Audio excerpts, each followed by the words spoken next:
Jennifer, my podcast downloads just aren't growing beyond 30 per week.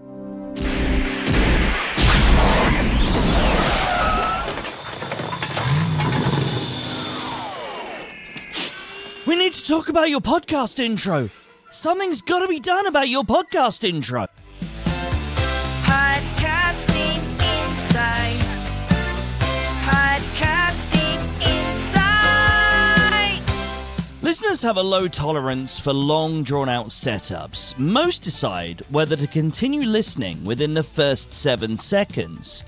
So it's super important to get your podcast intro spot on, making it sound pro, and getting to the point as quickly as possible. I want to use a real-life case study to demonstrate my point. You may have heard me talking about the podcast audits I carry out for podcasters just like you, applying my experience and expertise to help you grow your podcast and get better results from it. One of my more recent clients was a lady named Catherine Erdley. She has a podcast called The Resilient Retail Game Plan. Her intro was recorded during lockdown when she didn't really know what she was doing then. This means the quality of the intro is reflective of the quality she was putting out at that time. This is what it sounded like. Today, I am joined by Brooke Sellis from B Squared Media, who is going to delve into the fascinating world of social listening and how you can use your social media to improve your sales and your relationship with your customers. Welcome to the Resilient Retail Game Plan, a podcast for anyone wanting to start, grow or scale a profitable creative product business with me, Catherine Erdley. The Resilient Retail Game Plan is a podcast dedicated to one thing, breaking down the concepts and tools that I've gathered from 20 years in the retail industry and showing you how you can use them in your business. This is the real nuts and bolts of running a successful product business, broken down in an easy, accessible way. This is not a podcast about learning how to make your business look good. It's the tools and techniques that will make you and your business feel good. Confidently plan, launch and manage your products, and feel in control of your sales numbers and cash flow to help you build a resilient retail business. Since then, literally everything has improved. Her mic technique has improved. Her sound quality has improved. Everything about the podcast has improved. But new listeners have to get through that poor quality sounding intro in order to be able to consume and enjoy the content. So I had her re-record it. This is what it sounds like now, or what it will sound like as of her first New Style episode, which is being published on Thursday the 10th of July.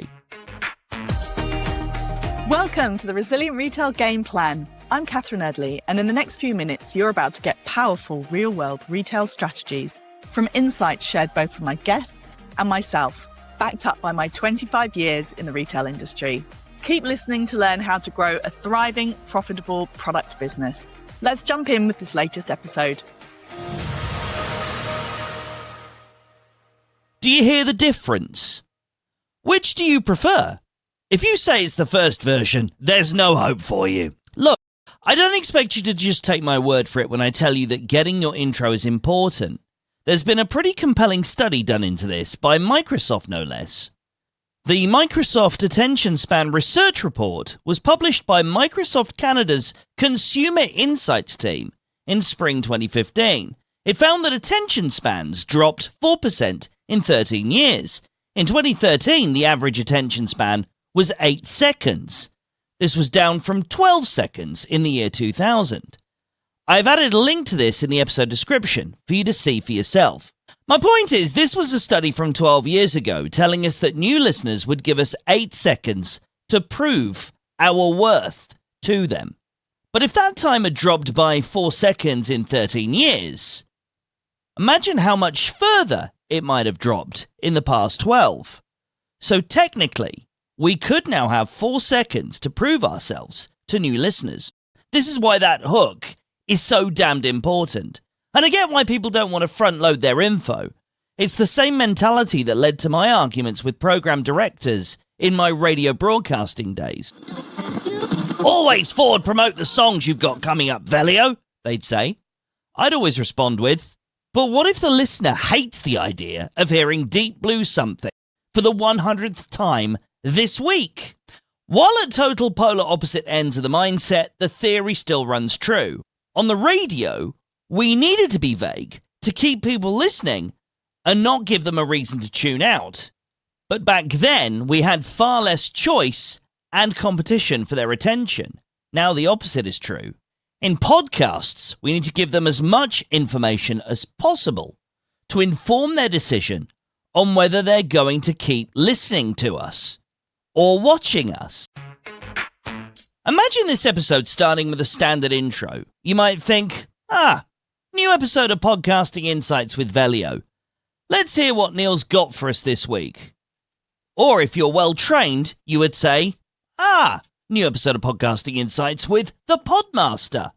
Let's hear what the Podmaster's got for us this week. But the chances are, you probably wouldn't. That's all branding nonsense.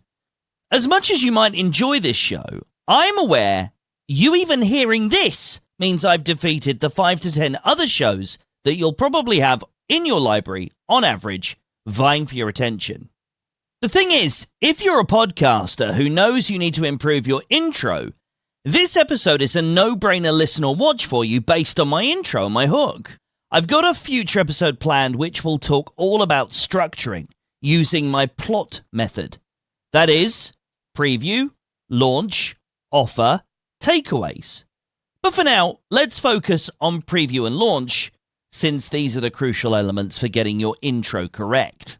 In most podcasts, this is what a standard episode sounds like. Welcome to the Dave Davidson Business Podcast. Each week I talk to thought leaders about business. Hello, this is Dave. I'm excited to introduce this week's special guest, Darren Dishwater. Hello, Dave. So this week I want to talk about your sales process. Tell me more. Well, I want to share my special hack for getting 100% conversions based on all emails you send out. But first, let me tell you my life story. As a young dishwater, I went to Hazlitt Grammar School for boys, and I learned... This is what most podcasts sound like. Here is how we could vastly improve that using the exact same elements, but applying the P&L from my P.L.O.T system. In this episode, you're going to learn how to get 100% conversion rates from your sales emails. Hello, this is Dave. My guest today, Darren Dishwater, is a sales trainer who's been helping clients get 100% conversions from all email marketing. He's the founder of Hazlitt Sales. Darren, before you give us the big reveal, tell me more about how your system started and how you means tested it. Do you hear the difference? If, after listening to this, you know you need to improve your intro, but need some extra help designing what that might sound like, this is just one of the many things I cover in my Podmastery Lite audits.